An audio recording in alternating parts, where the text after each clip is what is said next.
You walk through, you can peek around, do all sorts of crazy things. Let me close it up, and if you ladies would be so kind, why don't you just turn it around so the audience can check the back, too. All right? Ordinary old book. Yeah, fine. If I say the magic words, magic will happen. Ladies and gentlemen, Mark Wilson.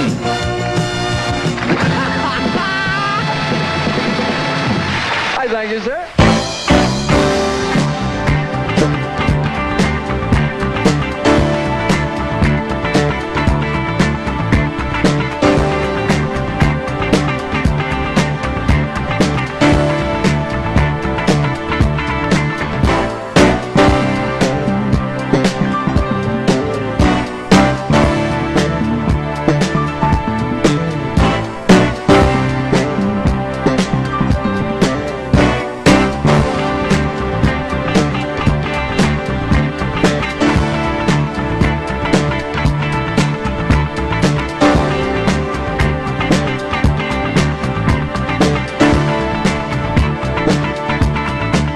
Hello, this is Mark Wilson.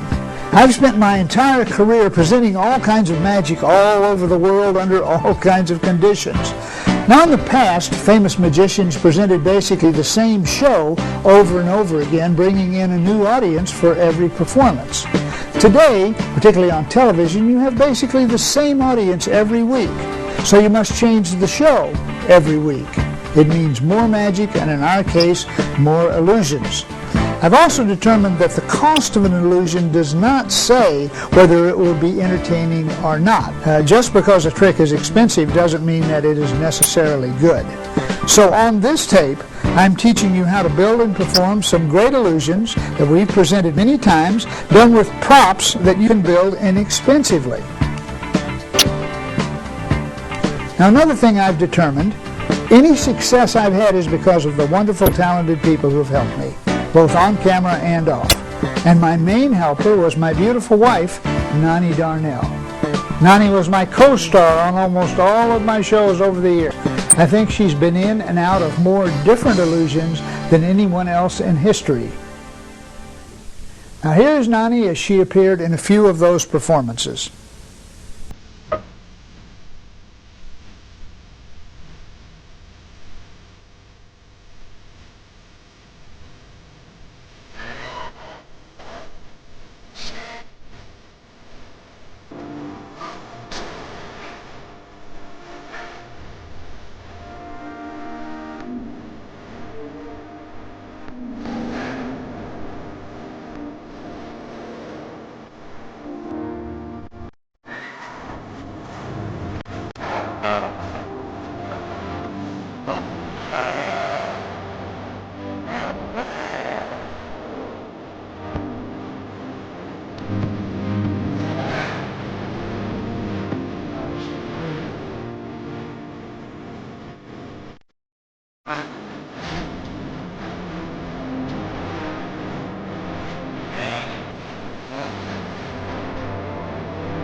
So this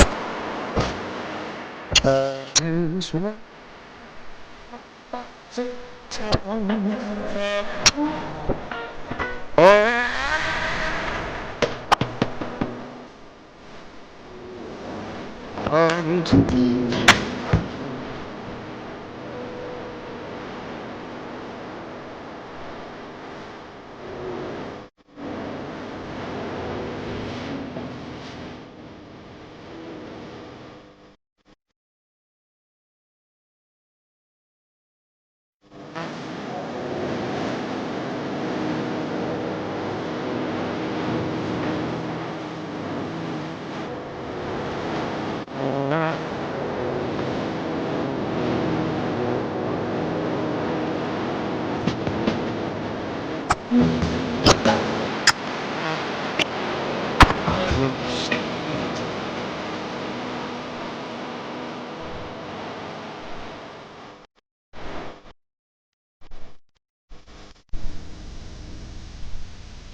first illusion is Jen Grant's Arabian Tent, as we performed it on one of our very first television shows in Dallas.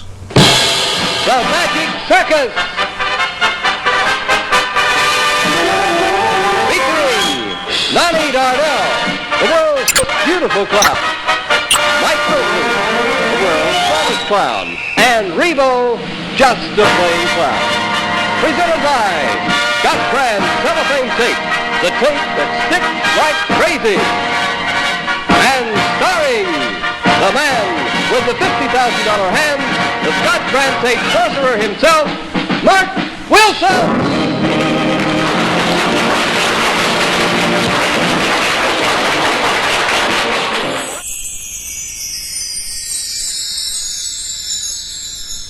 Now, the Arabian tent can be made out of cardboard, as you see here, or any other inexpensive material.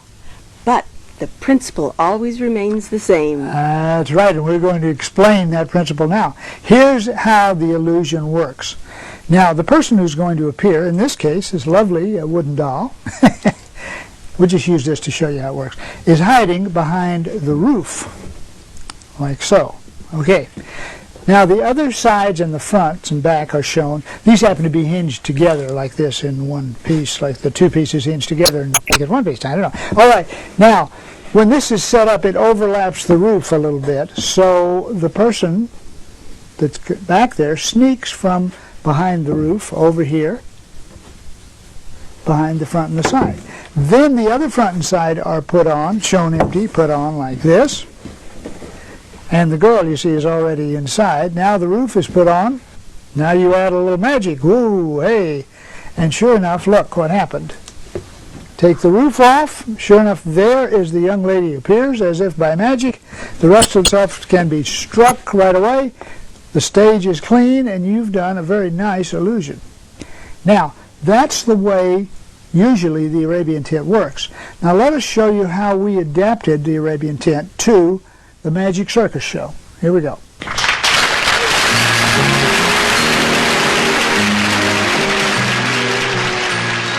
We made up an Arabian tent, as you see, out of canvas stretched on wooden flats. Makes it very light and easy to use. It tied in with the illusion that we were doing, which was the gorilla crushing. The tent is shown empty by the two girls and Rebo the clown. And by the way, Rebo was played by the very good Bev Bergeron in all the Magic Land of Alakazam and Magic Circus shows. Okay, they put it all together. Then the trapeze comes down with the puppet on it. Trapeze goes into the tent and then changes into the lovely Nani Darnell, who flies out of the tent. And that's how we did the Arabian tent on Magic Circus. We even used the Arabian tent for the opening of our first shows in mainland China.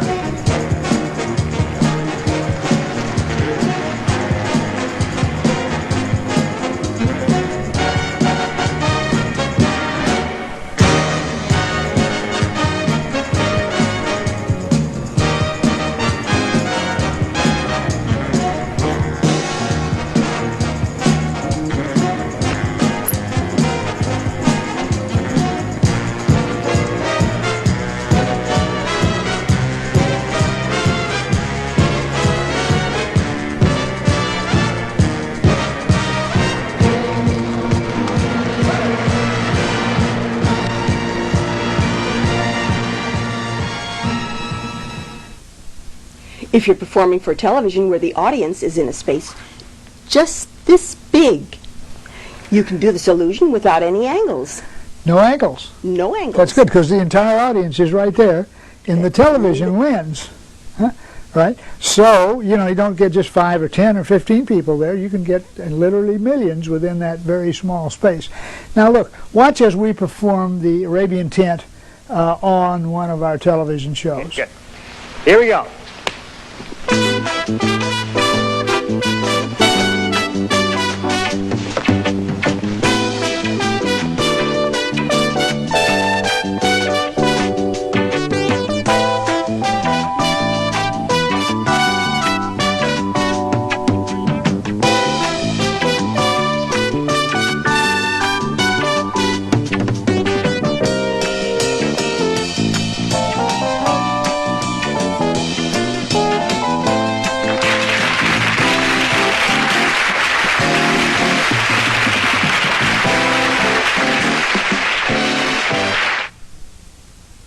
So you see, Greg was the person, a very young Greg, who magically appeared from the Arabian tent this time.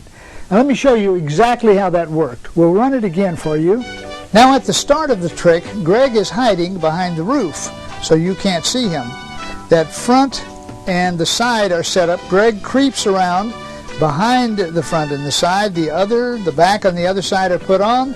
The roof is put on. Greg is already inside. Then all you do, put a little gesture, and magically there is Greg Wilson. He has appeared.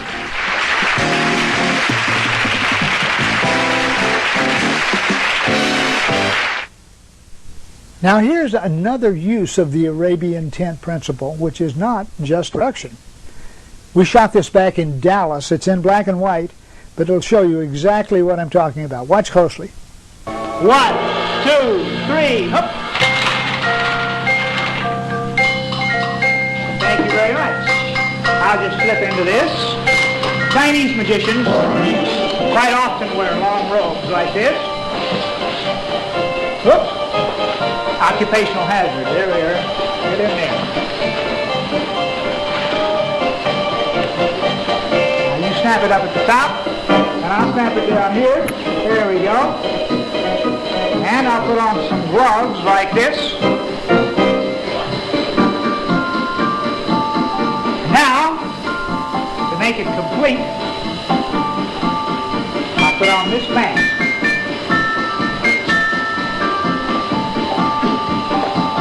Now what I'm going to do is build a house, a Chinese house instead of the tent that we built before, and we'll see what's going to happen. Watch.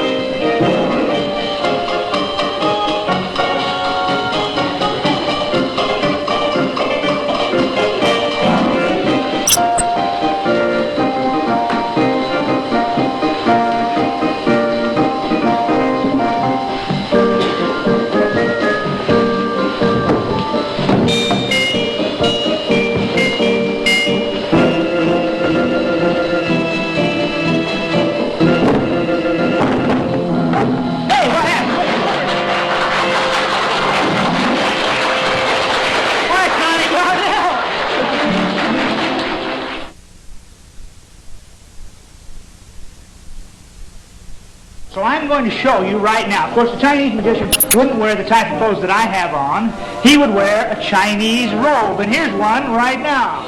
So as you see, the show is for Scotch brand cellophane tape, the product of the 3M company. Now the curtain opens and reveals the costume, which I put on, Chinese costume.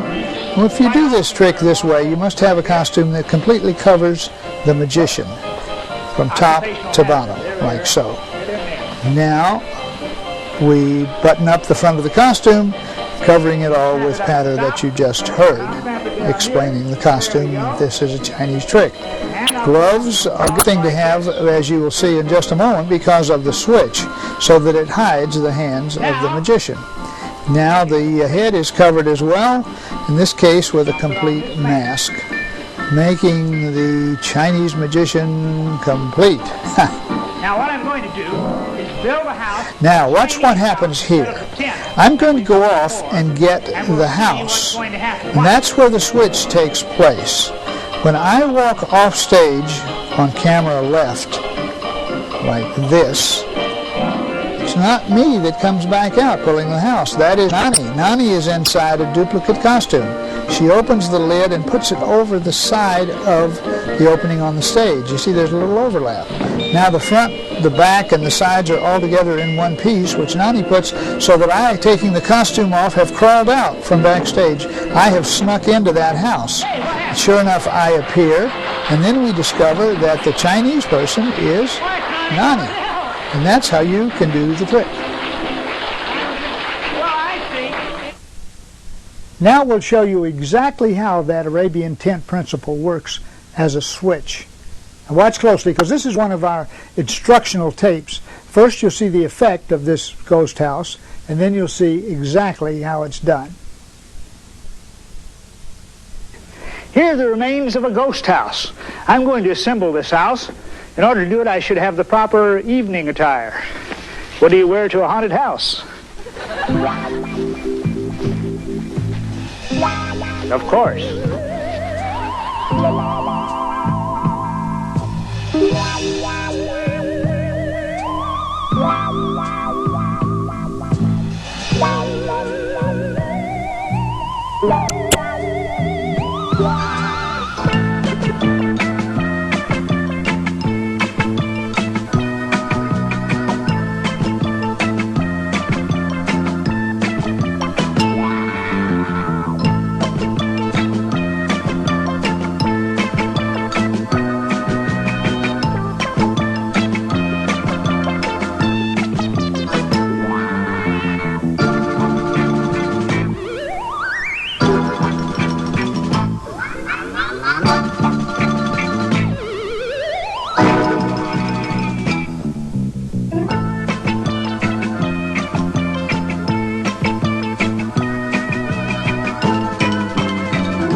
It's Connie Darnell.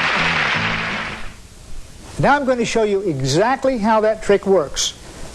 You'll see as you watch it from behind. Here we go.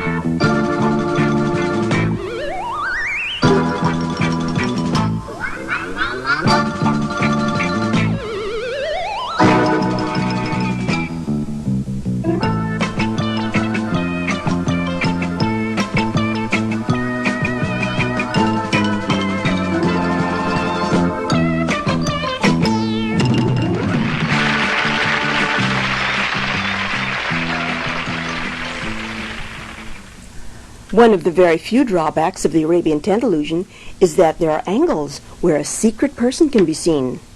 Wow, well, how do you handle a trick with bad angles? Well, we'll tell you. Now, how do you handle a trick with angles?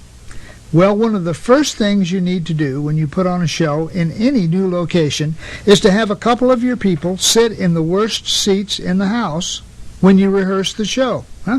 Have one person sit far in the front row there, that's right, the farthest seat to the left, and the other in the front row, the farthest seat to the right. Now, if you're doing tricks with angles and they show, your friends will spot the problem. Sometimes the elimination of just 3 or 4 seats in a theater will take care of all of your line of sight problems. Now, there are a number of other ways to overcome bad angles. One, of course, is to move the illusion with the angles further upstage, farther from the audience. The farther away from the audience, the better the lines of sight. Another method is to change the angle of the trick itself, reposition the illusion a little bit, or put something on the illusion to block the view.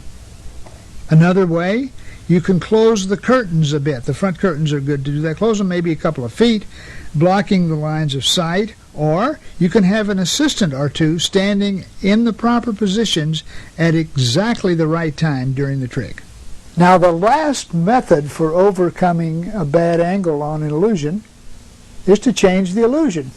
Do something else, which brings us to the tip-over box principle.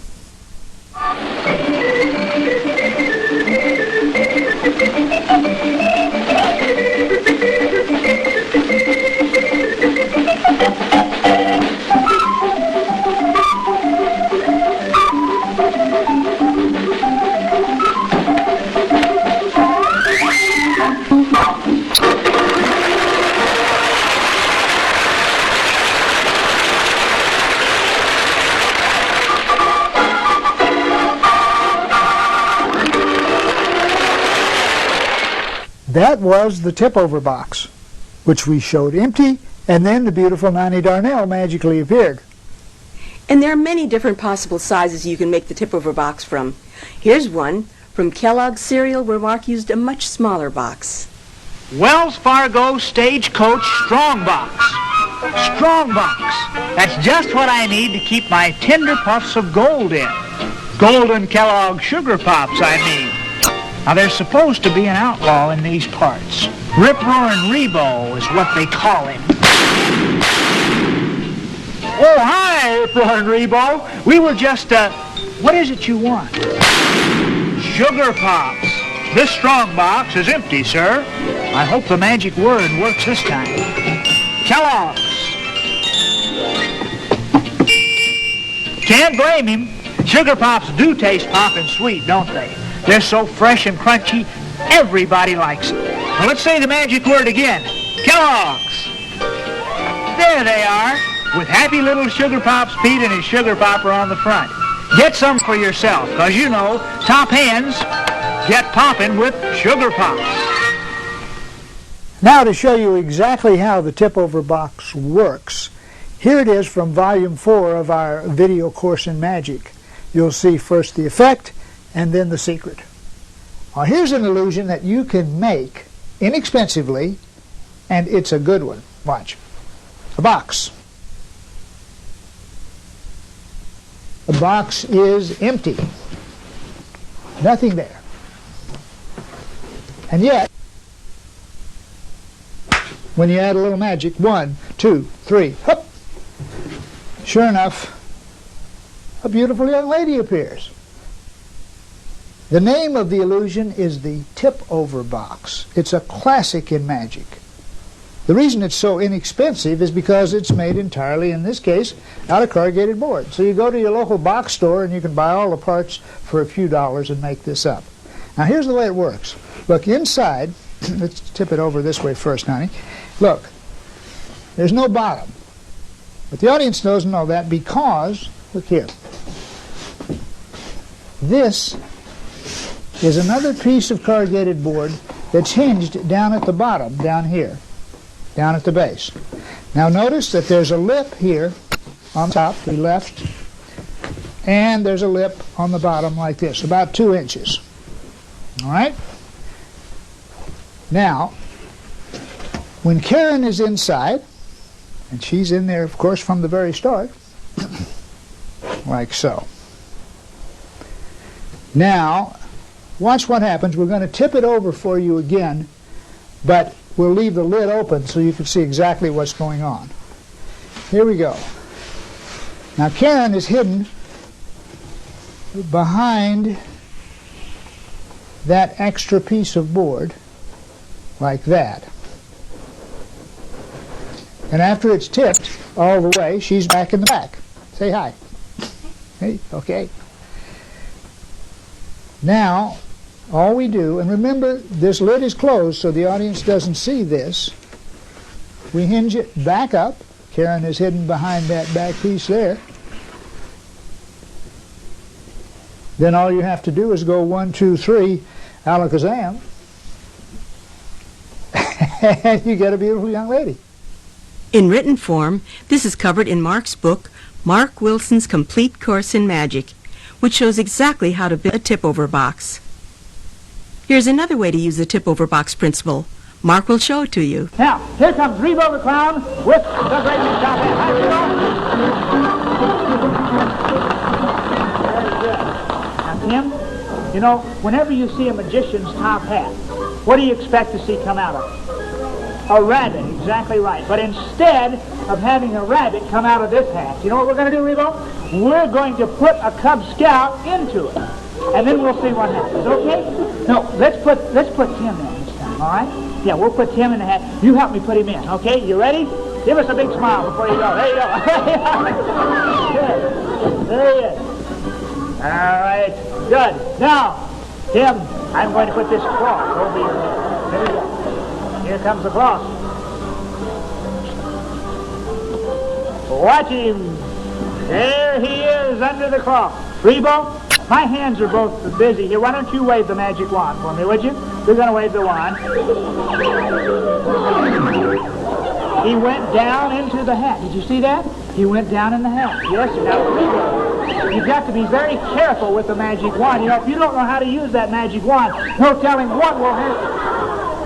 You know how to use it? Well, you know what we're trying to do is make Tim disappear. Turn the hat around quickly, one time. All the way around. That's it. All right, now let's see what happened. Let's see if Tim disappeared, okay?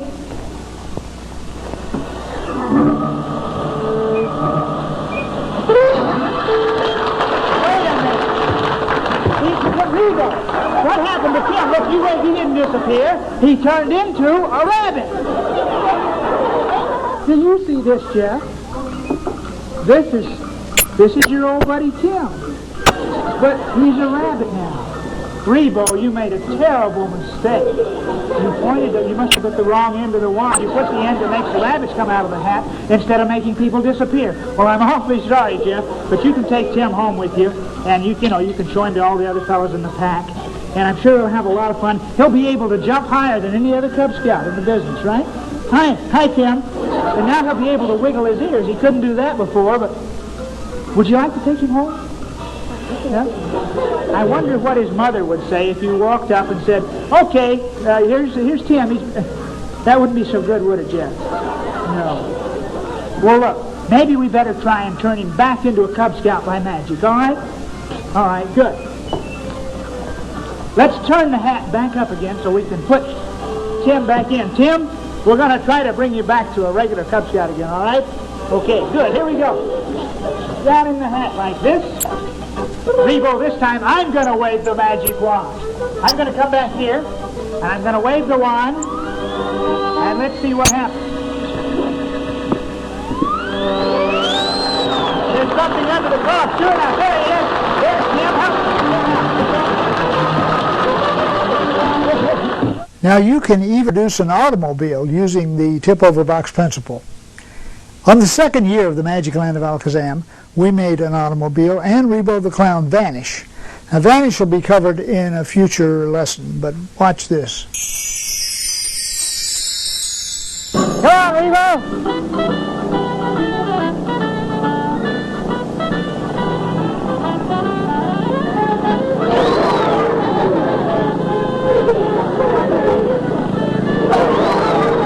Now be careful, Rebo. Don't drive so fast. Rebo, your car is beautiful. It's running very well. What happened?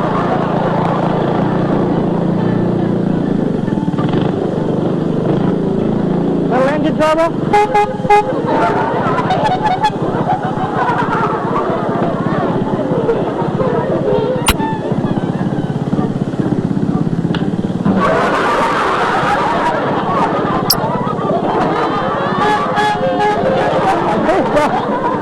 Now, people, we've got to do the trick.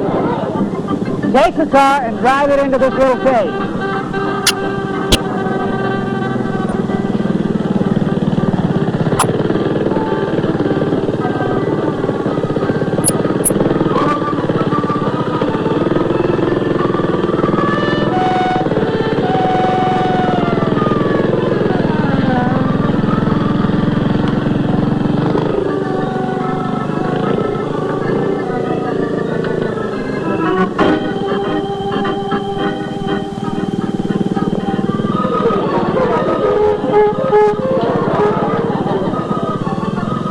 Thank you, Donnie.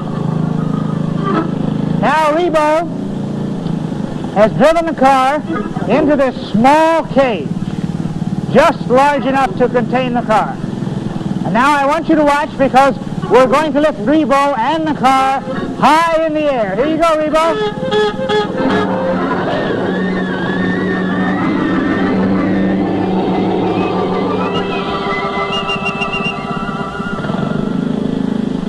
Now I want you to watch very closely, because I'm going to count to 3. When I get to 3, a very strange thing is going to happen.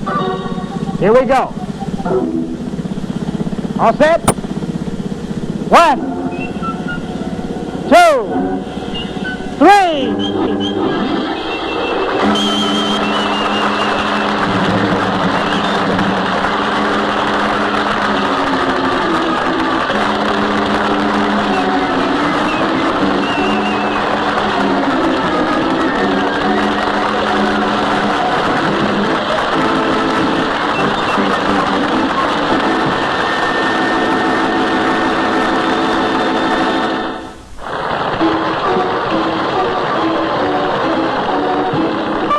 Vanished in the Rebo-mobile. Now this is the garage where he keeps it, and we haven't been able to find him. Let's see if he's driven it back to the garage.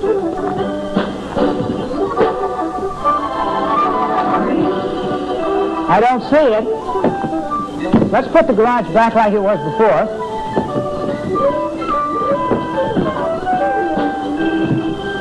And now let's see if we can bring Rebo back.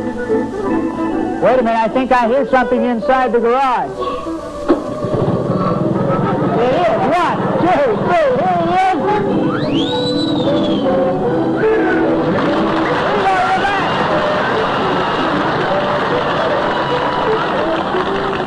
Watch out there. Now let's look again, and I'll explain everything about the tip-over box as we go through. Okay. You'll notice the box is big enough to hold the car. We tip the box over and then we open the front. And because of that tip-over box principle, there's nothing inside. We also had extensions of the driveway on the front and the back of the box to cover some of the bad angles. We closed the front, we tipped the whole thing back, and then the car, which fortunately started, and I was worried about that, came out with Rebo inside. The giant tip-over box worked perfectly, and we were far enough upstage not to worry about the bad angles. And which brings us to the main drawback to the tip-over box in its present form. Sometimes it can have bad angles. Unless the box is particularly wide or the audience is directly in front of you, those angles could be deadly. Now, we'll explain how you can overcome bad angles with a revised tip-over box. Look at this. Now this is a clever principle created by Alan Wakeling, in which the tip-over box can be done anywhere, anytime. And we'll use these two cardboard boxes to show you exactly how it works. Now this is the tip-over box, but we've added an additional box to the outside. So you have a big box, inside is a little bit smaller box with the tip-over principle on the inside box.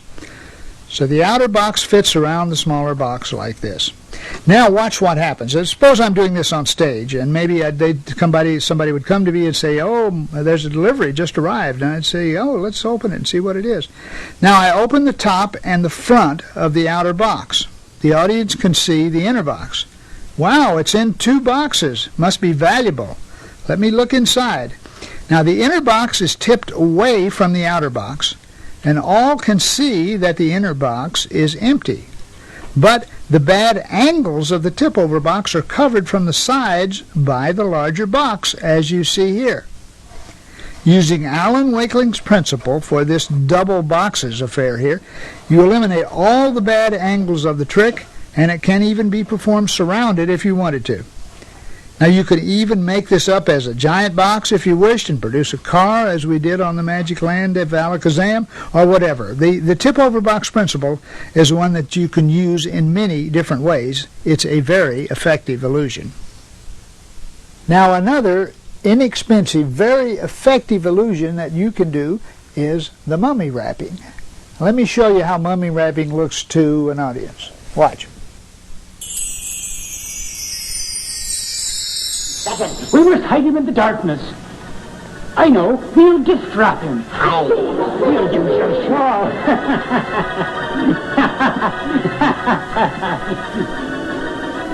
Well, what are you hesitating for? I don't know whether to wrap it east or north or west or south. I feel we should throw him to the poisonous snakes. Yes. This is my prison watching for all. And now, little man, see what good your Mark Wilson does you.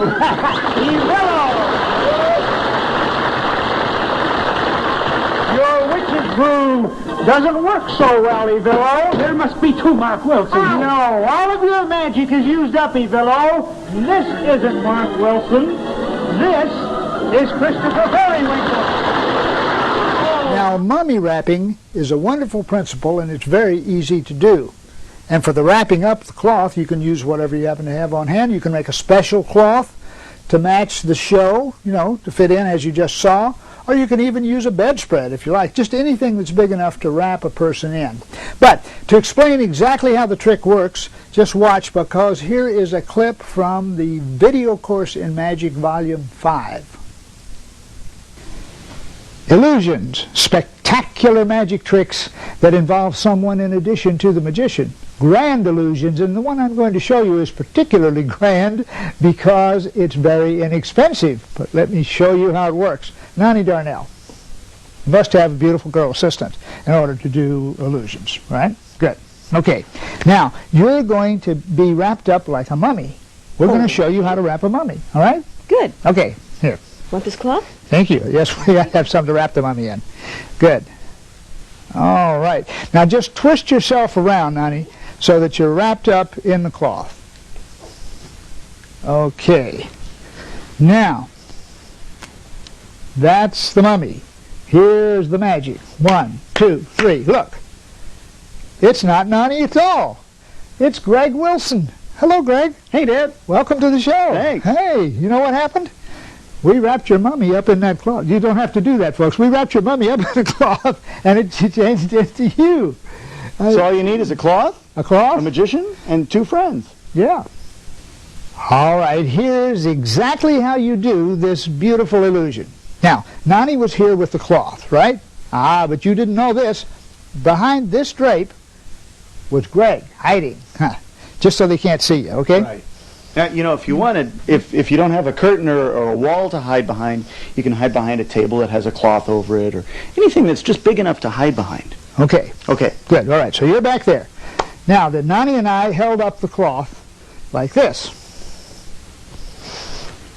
And I overlapped the drape here with this part of the cloth.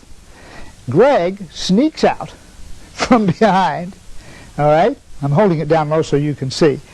He takes over the end of the cloth from Nani, wraps himself like this, so forth. Then I said, here's the magic, and the drape fell away, the cloth, and there he was, and he changed into Nani. Now remember, you had to hold the cloth up high enough over here so that the other person can sneak off into the wings or back behind that table. Right. Mm-hmm. And for a big spectacular finish, if you like, the person, if you can do it, the person that went off on the side like this can run around and come in through the audience like that for a big spectacular finish. Yeah. For the mummy wrapping. Yeah. And one other thing, it's a big help if you put buttons in the corner of the fabric so that you know where to hold on to. That's what right. Mom always does for me. Yeah. And me too. Okay, hope you like it. As you see, that was with the help of our son, Greg Wilson. Now, the mummy wrapping is a terrific trick, and it has a great ending if you want it to. Remember the effect, you wrap one person up, when you unwrap it, it's somebody else. Now, that first person can, if you want, run around the auditorium and appear in the audience at the end of the effect, which makes it very good. Makes for a strong ending to the mummy wrapping. Here is another basic magic trick. This is often one of the first illusions owned by many magicians. It certainly was the first we ever had. We still have it, and here it is. Nani and I bought the dollhouse from Fred Henshin, who designed and built it. We were living in Dallas at the time, and we drove up to Oklahoma, where Fred's shop was, and made a deal for the illusion, which cost us $100. A lot of money in those days. We brought the illusion back to Dallas. Nani and I set it up in the living room of the apartment where we lived, and we practiced it. As you see, it all comes apart, and almost everything goes together without the use of pin hinges, except for a couple of places inside the main house. We used the dollhouse on many, many shows, and here it is. We used it on the very first show of The Magic Land of Alakazam, which debuted on CBS on October 1st, 1960. And here it is.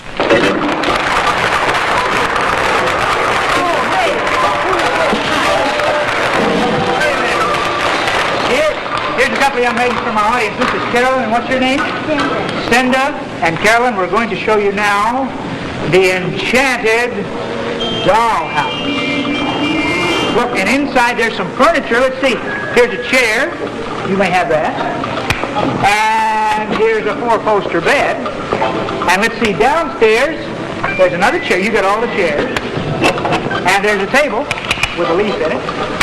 Right over here is another chair. Let's see if there's anything in the backyard. You suppose there might be something in the backyard? Let's look and see. Let's turn it around. I don't see anything there. Turn it on around, girls. Nothing in the front. Turn it around a little more and I'll take out the second floor. Nothing there either. Let's shut the doors. You know, Carol and Cinda, there was a lot of furniture in this house. Let's turn it on around. There was a lot of furniture in this house, but do you remember the one thing that was missing from this dollhouse? There was furniture and chairs. What do you think was missing? What? A doll? That's right. Somebody said that's right. There wasn't a doll in the dollhouse, was there? Let's see. Wait a minute. Would you clap your hand 3 times for me like this? Very good. Let's see what happens. Hey, look. There is a doll in the dollhouse. That's pretty. Would you hold on to that for me a minute? Send it good. Let's see. Let's shut the doors again. And let's revolve the house one more time. I'll tell you what, this time, let's try would you clap a little louder this time, okay? We'll clap louder, and we'll see what happens. Get it turned around. Clap a little bit louder now. Very good. Let's see what happens this time. Hey, look. You clap louder, there's a bigger doll. Would you hold on to that for me a minute? Carol, very good. Let's see. Let's shut the doors one more time and see what happens this time. Let's turn it around, and this time, instead of clapping our hands, let's have everybody in the studio audience say the magic words. Will everybody say the magic word? Let's see what happens. 1, 2, 3, up, and turn up. Look, there's Johnny's dollhouse. Now, here is how the dollhouse works. When the front of the house is opened and you see in, you see it looks entirely empty. But what you see is the back wall of the house. But it's not really the back wall. That's really a double wall. And the person who's going to appear is hiding back behind. So that person has to be small usually, and the area is quite small, just big enough to hold the person. Now, before she appears, the back wall folds out of the way, like so, and the floor folds up like that. That means that there are no bad angles for the dollhouse. It can be performed surrounded. However, what you do need is a secret location off stage to put the person in before she appears, and that's before the house is rolled on stage.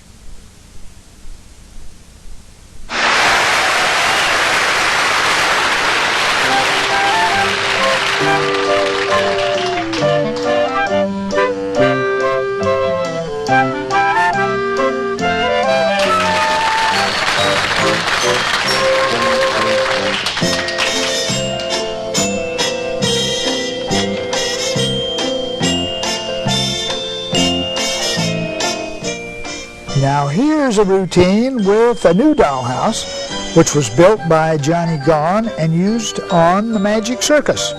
Now, as you see, we didn't even put legs on it. It was carried by 2 assistants.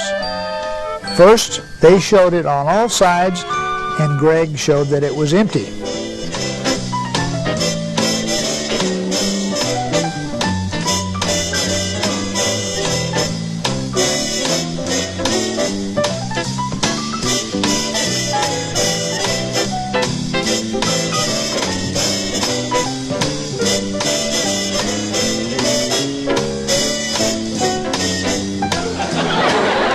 Greg then produces a fold-out picture, which is a child's version of a Playboy centerfold.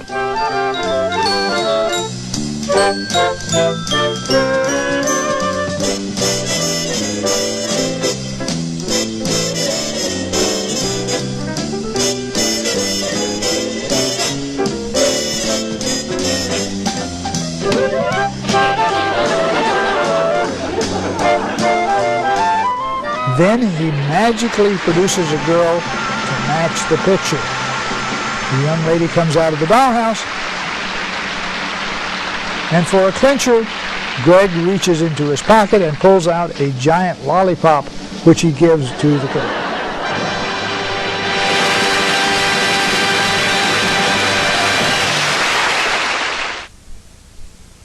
Now here's a complete dollhouse routine which Mark and Greg did for the Magic of Mark Wilson. Watch closely. Stand by for magic with the incomparable master of mystery, Mark Wilson.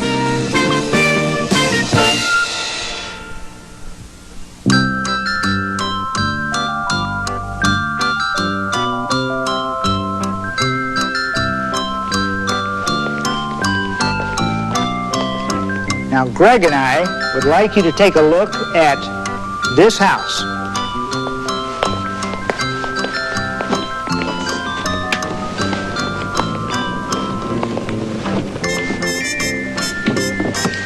Now, this is a nice little house, Greg, but it has one problem. What? It's empty.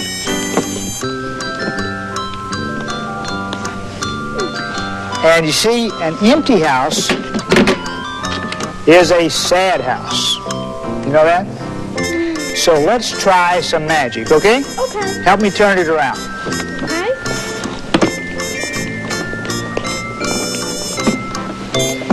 Now, why don't you make a magical gesture? Okay. Good. Let's see what happens. Make the magical gesture. Here we go. Whoop. To make a bigger magical gesture, you get bigger results.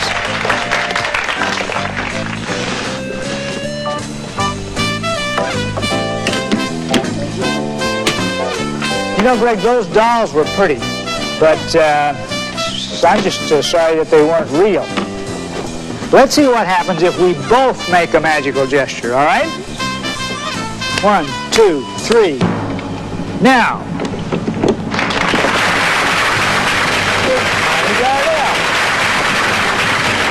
That's what I call a happy house. And as you see, the beautiful Nani Darnell has appeared again. There's a variation on the dollhouse called The Temple of Benares. Now watch, this is a show that we shot back in Dallas. Many years ago, there lived a great sultan. He had a beautiful daughter. The sultan said that the daughter could not wed until first he had been fooled by a magic trick. Many years went by. The daughter remained unwed. And then one day a prince came and performed a feat that completely baffled the sultan. And that's the trick that we're going to perform for you right now. But first, I want you to meet the beautiful princess.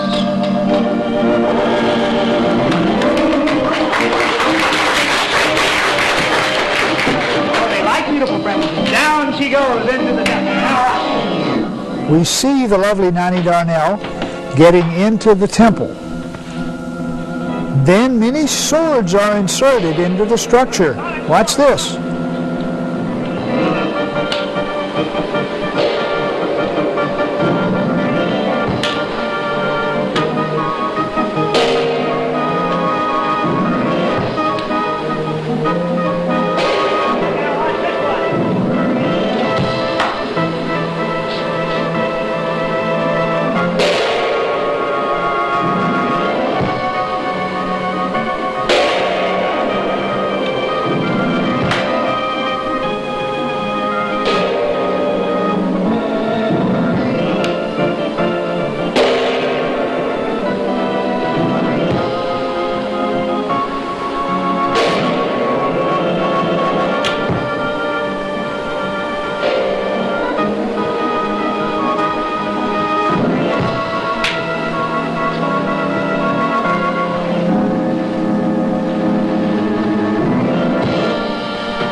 Now you may wonder, how can the young lady be inside the temple with swords going through in all directions? Well, I'm going to let you in on the secret.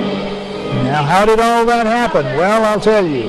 She has vanished. Disappear.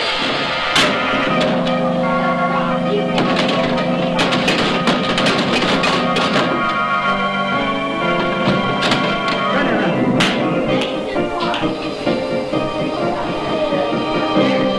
Now, ladies and gentlemen, watch.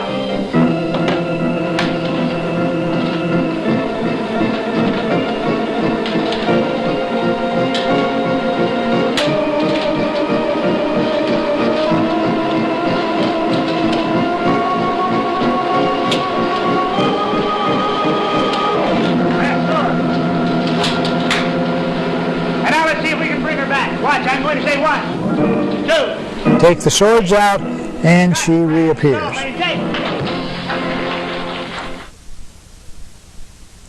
Now here's how the Temple of Benares works. It's very similar to the dollhouse. And when Nani gets inside, before the front is open, but we're going to open the front to show you, she pulls up that double wall, which is folded down there as you see, and puts that in front of her. Now the temple is designed so that when the swords go in, they do not go into that double wall spot in back. They all go into the front part of the Temple of Benares. All the swords are in like so, and then I can open the front and show that Nani has vanished. Now, to make her reappear, the swords are all removed from the Temple of Benares, And after that last sword is pulled out, she folds down the double wall and back. But you don't see that because the door is shut when she does that. But with those front doors shut, when the top opens, Anani reappears all back in one piece. And that is how the Temple of Benares works. There's one more illusion that I know you'll enjoy. And Rebo did it on the magic land of Alakazam. Hi, Rebo, what have you got there? Oh, do-it-yourself TV set. You're going to make a TV set? This end up fragile. Now, look, well, you know, Rebo, it's pretty hard to make a TV set. TV set is a very complicated thing. Oh! Here's the cabinet. Wonderful, Rebo. You've got the cabinet to start with, but you have to put a lot of things inside. See, there's nothing in here. You have to put the parts. Have you got the parts? And the plan? Wonderful, Rebo. I've got to go get ready for the show, for the Magic Land of Alakazam. And if you hurry and get the set built, maybe you can watch the Magic Land of Alakazam on this set.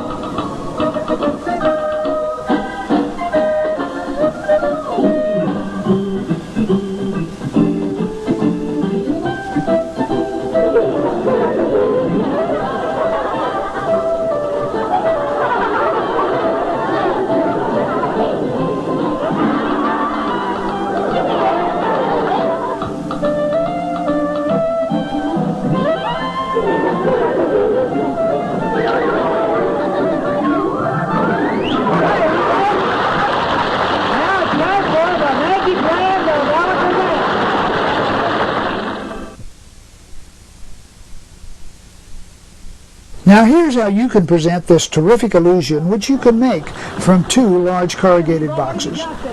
When Rebo, played by Bev Bergeron, beautifully as usual, brings the boxes on from the camera right side of the picture as you're watching it, the boxes are empty. Inside of the outer box, the shipping box, is the inner box, the television set. Now you cannot see on the back of the television set because we have a large hole back there that you'll see how that works in just a minute. Rebo takes parts of the television set out, dumps them on the floor. I make an excuse for going off stage and I run off, camera right, in front of the television set and the shipping box. But as soon as I get off, I get ready to come back on. Now watch closely. Rebo takes a part of the television set out of the shipping box, which he holds in front of him, blocking your view so you cannot see me come back across right there and enter the television set. I am now inside of the television set.